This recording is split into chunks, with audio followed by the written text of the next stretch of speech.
Hello, my name is Aaron Matthew Villanueva, and today I'm excited to talk to you about convection currents and why they are so important in our Earth systems. Convection currents are the movement of fluids caused by differences in temperature and density.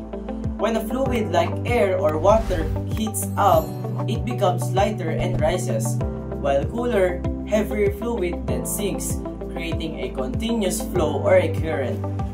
But how do they work? Think about heating water in a pot. The water at the bottom heats up, rises to the top, and cooler water moves down to take its place. This cycle keeps repeating, transferring heat throughout the fluid.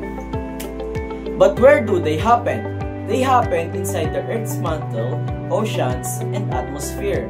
For example, convection currents in the mantle cause tectonic plates to move, which leads to earthquakes and volcanoes. In the atmosphere, they help create weather patterns by moving warm and cold air. Real-life example is mantle convection beneath the Earth's crust. Hot magma rises, cool nears the surface, then sinks again, slowly moving the Earth's tectonic plates. They are important because they transfer heat and energy, shaping the Earth's surface and influencing climate and weather. Without convection currents, many natural processes on Earth would not work properly. That's all for today. Thank you for watching. Bye!